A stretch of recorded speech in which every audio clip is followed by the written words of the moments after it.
Hello नमस्कार दोस्तों, मैं एक सर आपका स्वागत करता हूँ एक नई इंटरेस्टिंग यूट्यूब वीडियो पर। आज हम डिस्कस करने जा रहे हैं एसपी का पेपर रिव्यू करने जा रहे हैं, एनालाइज करने जा रहे हैं। ठीक है ना, जैसे ओसीएम का पेपर इजी आया था वैसे एसपी का पेपर भी इजी ही आया है। ठीक है ना, पर इजी वो पॉइंट ऑफ व्यू से आया जैसे जैसे मैंने आपको गाइड किया था, जैसे मैंने आपको बताया था कि ये चीज पढ़ के जाना, ये चीज करना है हमको, उसी के हिसाब से ही पेपर बना हुआ है। ठीक है ना, फटाफट से हम डिस्कस कर लेते हैं। हम आपके सामने देखो, यहाँ पे दिख रहा है ऑब्जेक्टिव, देखो दिख रहा है ये ऑब्जेक्टिव पूरा 20 मार्क आपके जेब में होने ही चाहिए। ठीक है ना, इसको चलो फिर से एक बार क्रॉस चेक कर लेते हैं हम लोग। आओ फटाफट देखते हैं फर्स्ट का जो आंसर है, राइट, फर्स्ट का जो आंसर है, the holder of bond is the dash of the company. Holder of bond हमेशा से हमेशा क्रेडिटर ही होते हैं, याद रखना, हमेशा क्रेडिटर होते हैं मतलब कंपनी के। ठीक है ना, नेक्स्ट आ रहा है, company has to appoint dash to protect the interest of depositor. Depositor का इंटरेस्ट प्रोटेक्ट, ये हमने ऑलरेडी ऑब्जेक्टिव, कल मैंने जो अपलोड की थी वीडियो पूरे ऑब्जेक्टिव की थी, उसमें मैंने आपको बताया था स्पेशली कि डिपॉजिटर का भी जो है एक ये होता है, क्या होता है, ट्रस्टी होता है। जैसे डिबेंचर ट्रस्टी होता है वैसे डिपॉजिट का भी ट्रस्टी होता है जो कि हैंडल करता है। तो इसका आंसर क्या है, डिपॉजिट ट्रस्टी। और इसका आंसर क्या देखा हमने, क्रेडिटर। ठीक है ना, ठीक है ना, इसको आप क्रॉस चेक करते हो और आपको अगर आप नीचे कमेंट भी कर सकते हो। ठीक है ना, आपके आंसर्स। ठीक है, और आप मुझे बताना कि आपको 20 मार्क मिले कि नहीं मिले, कमेंट करके बताओ कि आप पूरा 20 मार्क मिला कि या कितने ही मार्क्स मिले, आपके कितने ऑब्जेक्टिव राइट किए, वही मुझे कमेंट करके बताना आप। ठीक है, थर्ड आंसर का देखते हैं हम लोग, the rate of dividend payable on debenture is. Debenture पे जो रेट मिलता है उसका जो इंटरेस्ट होता है वो हमेशा से क्या होता है, हमेशा से फिक्स होता है। चलो, डीमेट शेयर्स आर इसका आंसर है, बहुत लोगों को समझ में नहीं आया रहेगा इसमें, इसका आंसर फंजीबल है, फंजीबल। ठीक है ना, central government is a borrower in the money market through the issue of, क्या है, central government is a borrower issue market से क्या है, ट्रेजरी बिल्स। ठीक है ना, वन वर्ड के ऊपर, sorry, correct the underline word के एंड रीड द फॉलोइंग के ऊपर आते हैं हम लोग। यहाँ पे देखो सिंपल सा लिखा हुआ है, बहुत इजी लैंग्वेज लिखा हुआ है, यहाँ पे आ जाओ फटाफट। Depository receipt traded in USA is called as global deposit receipt. मैंने आपको बताया भी था कि इसमें सब कुछ उल्टा पुल्टा करना है। ठीक है ना, ऑपोजिट पे जाना है। ठीक है ना, यहाँ पे बताया कि यूएसए में जो ट्रेड होता है उसको बोलेंगे जो global deposit receipt. Global deposit receipt क्या होता है, जो यूएसए के अलावा कोई कंट्री में ट्रेड हो रहा है अपना शेयर, तो मतलब यूएसए मतलब अमेरिका की बात हो रही है, तो अमेरिका में आएगा अपना एडीआर, याद रखना, ये इसका आंसर है एडीआर। ठीक है, चलो नेक्स्ट देखते हैं, FU refers to offering the share to the public for the first time जब शेयर इशू करते हैं तब हम उसको आईपीओ बोलते हैं। क्या बोलते हैं, आईपीओ, इनिशियल पब्लिक ऑफर। ठीक है ना, और नेक्स्ट आ रहा है bonus shares are issued as a free gift to the preference share holder, लिखा हुआ है। प्रेफरेंस शेयर होल्डर को नहीं मिलता, यहाँ पे इक्विटी शेयर होल्डर को मिलता है, इक्विटी शेयर। ठीक है ना, इक्विटी शेयर होल्डर को मिलता है। आज आपके आपको समझ में आ रहा रहेगा, ये आपके यहाँ पे अभी तक कितने हो गए, 8 मार्क्स हो गए। चलो आगे देखते हैं, dividend is an obligation to paid by the company every year. Dividend जो है वो ऑब्लिगेशन है, वो नहीं, ऑब्लिगेशन डिविडेंड का नहीं है, यहाँ पे इंटरेस्ट की बात हो रही है, डिविडेंड नहीं, यहाँ पे इंटरेस्ट जो है वो ऑब्लिगेशन है, ड्यूटी है, कंपनी को हर साल पे करना ही पड़ेगा। डिविडेंड पे करे नहीं करे उसका डिफरेंट अलग है, पर इंटरेस्ट तो पे करना ही पड़ेगा। नेक्स्ट आ रहा है, stock market is an important constitute of money market. Stock market क्या बोल रहा है, वो बोल रहा है कि वो मनी मार्केट का पार्ट है। हमने पढ़ा है, आपको भी पता है कि स्टॉक मार्केट मनी मार्केट का नहीं है। स्टॉक मार्केट किसका पार्ट है बच्चा, किसका पार्ट है, वो कैपिटल मार्केट का, कैपिटल मार्केट का पार्ट है। ठीक है ना, यहाँ पे आप लिख सकते हो कैपिटल मार्केट। चलो आई होप कि आपका 10 मार्क क्लियर है। मैस्टर कॉलम पे आते हैं फटाफट। मैस्टर कॉलम की बात करो तो फर्स्ट का क्या है, फाइनेंशियल मार्केट का। थोड़ा इसको मैं ऐसा करता हूँ, आपको एक सब दिख जाएगा, राइट। आप इसको स्क्रीनशॉट भी ले सकते हो, आप इसका आंसर भी मुझे आप कमेंट कर सकते हो। आप मुझे बताओ कि आपके कितने आंसर राइट हुए, कमेंट बॉक्स में कमेंट कीजिए। ठीक है, यहाँ पे देखो नेक्स्ट लिखा हुआ, फर्स्ट का आंसर क्या है, फर्स्ट का आंसर फोर्थ है, फोर आएगा यहाँ पे। फाइनेंशियल मार्केट का क्या है, trading of financial securities. Second का क्या है, सेकंड का फिफ्थ है, buying by equity share capital, risk capital. ठीक है ना, फिफ्थ आ गया। देन बाद में थर्ड का क्या है, फर्स्ट है। ठीक है ना, secure debenture, charge on assets किसको बोलते हैं, सिक्योर डिबेंचर को बोलते हैं। डिपॉजिटरी एक्ट कब पास हुआ था, सेकंड नंबर 1996, सेकंड नंबर लिखना है यहाँ पे। और थर्ड लिखना है कैपिटल स्ट्रक्चर। क्या लिखा हुआ है, कैपिटल स्ट्रक्चर मतलब क्या, थर्ड वाला, mix up of various sources of fund. ठीक है ना, ये सीक्वेंस रहेगा इसमें आंसर। आप मुझे बताइए कि कितने लोगों को कितना राइट मिला है, कितने मार्क्स मिला, मुझे बताइए कितना आपका राइट है, आप क्रॉस चेक कर सकते हो इसमें। ठीक है ना बच्चे, चलो आगे बढ़ते हैं। आगे हम देखेंगे हमारा ट्रू और फॉल्स। ट्रू और फॉल्स भी काफी सिंपल आया था, राइट। ट्रू और फॉल्स क्या अगर डिपेंड करें, ठीक है ना। फर्स्ट वाला क्या है, dividend once declared can not be revoked. हमने ऑब्जेक्टिव में भी मैंने आपको एक्सप्लेन किया था बकायदा पूरा, फिल इन द ब्लैंक्स भी एक्सप्लेन किया था, वन वर्ड भी एक्सप्लेन किया था, एक्सप्लेनेशन के साथ में मैंने आपको बताया था, आपको अगर आपने मेरी प्रीवियस वीडियो देखी होगी तो, ठीक है ना।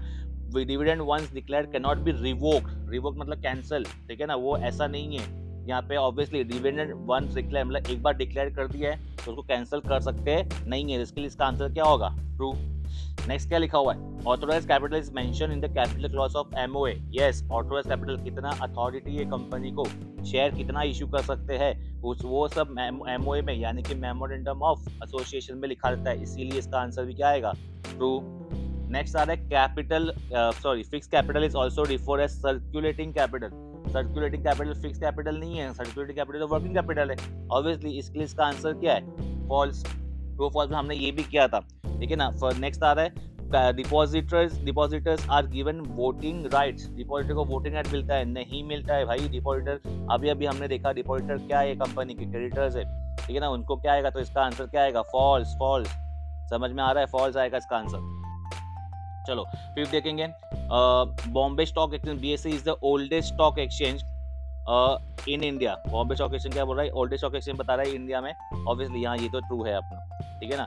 एक साथ में अगर मैं फिर से मैं इसको आंसर लिख दूँ, यहाँ पे ट्रू आएगा, देन बाद में यहाँ पे फॉल्स आएगा, ठीक है ना, यहाँ पे फॉल्स आएगा। तो आप एक बार क्रॉस चेक कर सकते हो, आपका यहाँ पे जो है, यहाँ पे अपने 20 मार्क पूरे यहाँ पे खत्म होते हैं, 20 मार्क। आई होप कि आपके पूरे जेब में आ गए। किन को 20 के 20 राइट है, प्लीज कमेंट कीजिए, ठीक है, कमेंट करके मुझे बताइए कि आपके 20 और 20 के राइट है, ठीक है। चलो आगे बढ़ेंगे। एक्सप्लेनर टर्म की बात करें बच्चा, यहाँ पे ये भी सिंपल, ये भी मैंने आपको जब बताया था, रिवाइज करते थे मैं, और जब मैंने इंपॉर्टेंट क्वेश्चन दिए थे आपने उसको भी देखा था, तो उसमें भी मैंने बताया था आपको 2-2 मार्क के जो क्वेश्चन आते हैं, ठीक है ना, उन लोग टॉपिक के बीच में से ही पूछ सकते हैं। जैसे कि फॉर एग्जाम्पल ये रीमटेरियलाइजेशन क्या होता है, देन बाद में बुल का मतलब क्या, मैं आपको मैंने बताया था कि 12 चैप्टर्स है, वो सब मिनिमम जो अलग अलग कॉन्सेप्ट है उसमें से कोई भी एक तो दिखेगा ही दिखेगा, बुल बेयर, बाद में जॉबर हो गया, ठीक है ना, बाद में ये सब चीज, ये सब पूछ सकते हैं उन लोग। ये सब को आराम से आप इसमें कोई भी 4 लिख के आराम से आप इसमें 4 पॉइंट लिख के आराम से इसमें आप 8 मार्क में कम से कम 7 मार्क तो आ ही जाएगा, ठीक है, अगर अच्छे से आप लिखा रहेगा तो। चलो केस स्टडी के ऊपर आते हैं। केस स्टडी भी हमने पूरा सॉल्व किया था बच्चा, ठीक है ना, और मैंने आपको बताया था, फिर से बताया था, जैसे ओसीए में मैंने बताया था वैसे ही बताया था कि एसवी में भी टेक्स्ट बुक के ही केस स्टडी आते हैं, ठीक है ना, टेक्स्ट बुक के ही केस स्टडी आते हैं। फर्स्ट जो केस स्टडी का आंसर है, फर्स्ट केस स्टडी का जो आंसर है, ठीक है ना, अगर मैं बताऊं तो यहाँ पे देखो, ऑलरेडी यहाँ पे दिया हुआ है, कौन सा है देखो, एक सेकेंड, यहाँ पे देखो दिया हुआ है ऑलरेडी, आपके टेक्स्ट बुक का ही वो जो है उसका आंसर है ये, ठीक है ना। उसके बाद में एक सेकेंड, हाँ, अगर टेक्स्ट बुक में आप अगर आओगे आप तो आपको, मैंने आपको बताया था, नाम खाली चेंज होगा। टेक्स्ट बुक में आपको जो है ये चैप्टर नंबर 3 का है, चैप्टर नंबर 3 केस स्टडी आपके टेक्सुअल का ही है, ठीक है ना। और ये वहाँ पे जो है, वहाँ पे सिल्वर कंपनी दिया हुआ है, यहाँ पे स्टार कंपनी लिमिटेड दे दिया है, ठीक है ना, वहाँ पे दिखा हुआ है, और वहाँ पे सेम आपको क्वेश्चन दिख रहा रहेगा और सेम अपने को जो है लिख रहा रहेगा, ठीक है ना। उसके बाद में चलो अभी देखते हैं इसमें क्या लिखा हुआ है, आओ समझते हैं। देखो यहाँ पे फर्स्ट का आंसर क्या आएगा, फर्स्ट का आंसर जो should the company setup allotment committee, yes, committee setup कर सकती है, यस, इसका आंसर यस आएगा, ठीक है ना। यस लिख देना अपने को, यहाँ पे यस लिख के अपने को पूरा लिखना है। मैंने आपको बताया था कि क्वेश्चन लिख अपने को जो है ये अपने को खाली 1 वर्ड में लिखना नहीं है, हमको यस लिखना है फर्स्ट वाला, ठीक है। नेक्स्ट क्या लिखा हुआ है, क्या लिखा हुआ है, whom should the company inform the applicant to whom company is allotting share.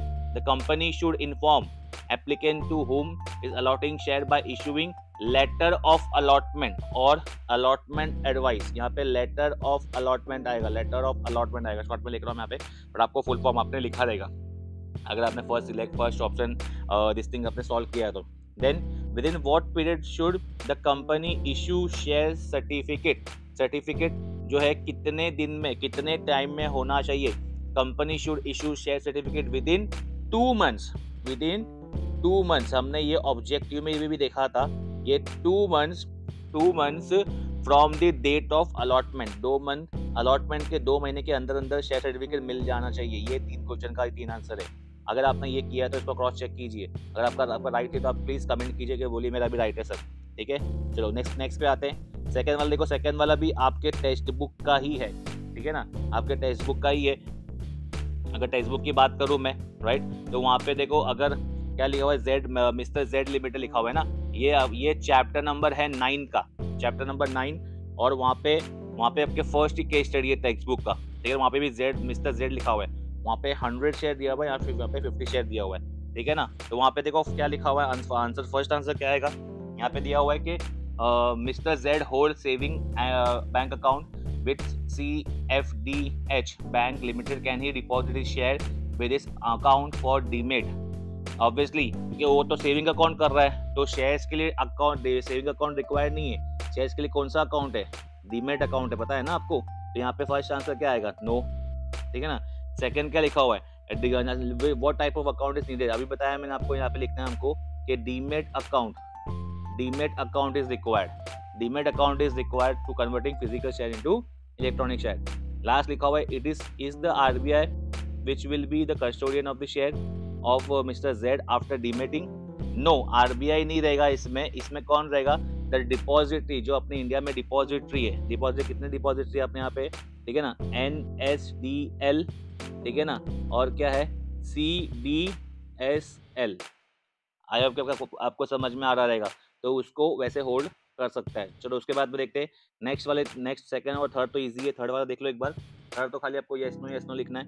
First वाले का क्या है, is board right in the committing recommending a dividend of 5 per share out of free reserve, yes, ठीक है ना, इसका yes आएगा, first का यस है, ठीक है, फटाफट एक बार क्रॉस चेक कर लो। फिर बाद सेकंड का नो है, और थर्ड का यस है, ठीक है ना। आपको यस नो ऑब्वियसली नहीं लिखना, आपको सेंटेंस में आपने लिखा देगा, तो खाली एक बार क्रॉस चेक कर लो। चलो डन, ये 6 मार्क्स भी, ये जो है अपने मार्क्स 6 मार्क्स भी जेब में आ गए। चलो उसके बाद डिस्टिंग्विश के बारे में मैंने भी आपको इम्पोर्टेंट डिस्टिंग्विश दी हुई थी, और उसी में से ही आया था। और जिस बच्चे ने कल अपना ऑब्जेक्टिव वाला सेशन अटेंड किया रहेगा, उसी में भी मैंने एक वर्ड बोला था, एक चीज़ बोली थी, याद होगा आपको, ट्रांसफर ऑफ शेयर और ट्रांसमिशन ऑफ शेयर। आपको बताया था कि ये इसका डिस्टिंग्विश अच्छे से करना, सेकंड वाला की बात कर रहा हूँ मैं। ट्रांसफर मतलब क्या बोल रहे हैं, हम अपनी इच्छा से कर रहे हैं। ट्रांसमिशन मतलब लॉ के साथ में कर रहे हैं, मतलब ऑटोमेटिकली ट्रांसफर हो रहा है, ठीक है ना, इंस्टॉलमेंट हो गया तो, ठीक है ना। तो इसमें से भी आपने इसमें आराम से आपने जो है किया होगा, मुझे डेफिनेटली यकीन है, ठीक है ना। आपको मैंने ये प्राइमरी सेकेंडरी देखो, ये भी मैंने इंपॉर्टेंट दिया था, ठीक है ना, ये 3 मैंने इंपॉर्टेंट दिए थे आपको, और ये तीनों यहाँ पे दिख रहे हैं, देखो, transfer of share, transmission of share, final dividend, interim dividend, ये तो मैंने बहुत ही इंपॉर्टेंट बोला था। इंटरिम डिविडेंड में 2 मार्क के लिए बोला था, मैं टर्म के लिए बोला था, पर यहाँ पे आ गया primary market and secondary market. I hope कि आपने लिखा रहेगा, आराम से आपको 6 पॉइंट लिखने थे, ठीक है ना, विद पॉइंटर्स, ठीक है। चलो उसके बाद में क्वेश्चन आंसर की बात करेंगे। क्वेश्चन आंसर के भी बात अगर मैं बोलूँ, ठीक है ना, तो ये वही जो क्वेश्चन आए जो अपने ऑलरेडी इंपॉर्टेंट चैप्टर्स में कवर किए थे, इंपॉर्टेंट चैप्टर में कवर किए थे, और रिवाइज भी किया, तभी भी कवर किया था हमने, ठीक है ना। फिफ्थ क्वेश्चन, और बाद में जस्टिफाई की बात करें, अगर जस्टिफाई तो एकदम सिंपल कॉन्सेप्ट है, दे दिया कॉन्सेप्ट, आराम से आपको उसको सॉल्व करना है, बस, उसमें कुछ हार्ड एंड फास्ट रूल नहीं है। चलो, और नेक्स्ट 7 क्वेश्चन आ रहा है। 7th क्वेश्चन के बारे में आज सुबेरे मैंने जो है एक अच्छी वीडियो अपलोड की थी, और वही लेटर विद गॉड ग्रेस, वही लेटर आपको वहाँ पे देखने मिल गया है। उसमें से देखो 2 लेटर आपको दिख रहा होगा, अगर आपने नहीं दिखे तो आप जाके देख सकते हो, ठीक है ना। ये रिन्यूएबल वाला एंड देन बाद में ये डिविडेंड वारंट वाला। मैंने आपको बोला भी था कि आप 6, 7, 8, एक लेटर 6 में से, एक लेटर 7 में से, एक लेटर 8 में से, 6, 7, 8 में से कोई भी 2 चैप्टर करते हो अच्छे से, तो आपको आप लेटर कर पाओगे। और लेटर का टेक्निक भी मैंने बताया था आपको, उसका भी वीडियो मैंने अपलोड किया था, वो भी वीडियो आपने देखा हुआ है, ठीक है ना, कैसे लेटर को प्रेजेंट करना है, वो सब चीज़ के बारे में। तो ये आराम से अगर आपने वो सेशन देखा होगा मेरा, तो आप लेटर को क्रैक कर पाए होंगे। अगर कर पाए हो तो प्लीज़ येस लिखो, ठीक है ना, येस लिखो, और कुछ दिक्कत आई रहेगी तो भी आप वहाँ पे लिखो क्या दिक्कत आई आपको। चलिए आगे बढ़ेंगे, लास्ट क्वेश्चन पे आते हैं। 8 मार्क का जो क्वेश्चन है, ये तो मैंने ऑलरेडी अपना जो है अपना, अगर आपको लिस्टिंग याद होगा, ऑब्जेक्ट लिस्टिंग, अपना इंपॉर्टेंट चैप्टर्स के जो सेशन जब लिए थे मैंने, राइट, इंपॉर्टेंट चैप्टर्स के जो क्वेश्चन थे, जब भी मैंने आपको बताया था कि एक जो है प्रेफरेंस शेयर्स का या इक्विटी शेयर्स का, दोनों में से एक तो दिखेगा ही दिखेगा। आखिर देखो एक दिख गया, ठीक है ना? इसमें से आपको आपने मोस्ट ऑफ लगता है लोगों ने यही किया होगा, ठीक है ना? अलॉटमेंट का यहाँ पे प्रोसीजर पूछा हुआ है। प्रोसीजर का मैंने आपको बताया था, प्रोसीजर मतलब होता है स्टेप्स, ठीक है ना? और स्टेप्स बहुत थोड़ा-सा डिफ़िकल्ट बन जाता है, मतलब 1 एक के बाद 2, 2 के बाद 3 लाइन टू लाइन लिखने के लिए। तो लोगों ने मोस्टली यही किया होगा। अगर ये किया है तो आराम से, अगर अच्छा लिखा है, तो आराम से आपका 7.5 7 मार्क्स किधर भी नहीं है। ठीक है ना? तो ओवरऑल पेपर बहुत काफ़ी ईज़ी था बच्चा। आई होप कि आपको समझ में आया रहेगा। आपको आपने कितने मार्क्स का अटेम्प्ट किया है और आपको कितने मार्क्स आने की दिस थिंग एक्सपेक्टेशन है, प्लीज़ उसको भी कमेंट में बताइए। इकोनॉमिक्स के भी अभी इकोनॉमिक्स का, ठीक है ना? अभी इकोनॉमिक्स की बारी है। इकोनॉमिक्स के भी जो है ऑब्जेक्टिव, डायग्राम्स, ठीक है ना? डिस्टिंग्विश, ठीक है ना? और ये सब और भी सारी चीज़ आने वाली है, काफ़ी टाइम है। उससे पहले आपके 2-3 और भी सेटअप आपके अकाउंट्स वगैरह हो जाएगा, उसमें आप फ़ोकस कीजिए। जैसे अपना इकोनॉमिक्स के लिए बने रहिए अपने अपने चैनल पे, और आपको सब अपडेट यहाँ पे मिल जाएगा। ओके बच्चा, ठीक है? इकोनॉमिक्स का पूरा आपको मैं करवा के दूँगा, आपको किधर भी और चीज़ें देखने की ज़रूरत पड़ने वाली नहीं है। पूरा रिसोर्सेज़ अपने आपके चैनल पे मिल जाएगा। तो आई होप कि आपको वीडियो पसंद आई रहेगी। अगर कुछ क्वेरी है तो प्लीज़ आप कमेंट कर सकते हैं, या इंस्टाग्राम पे आप मैसेज कर सकते हैं। डेफिनिटली मैं आपका क्वेश्चन का आंसर दूँगा। ठीक है ना? मिलते हैं हम अपनी ऐसे किसी अच्छी वीडियो में। Till then bye bye, take care. जय हिंद बच्चों।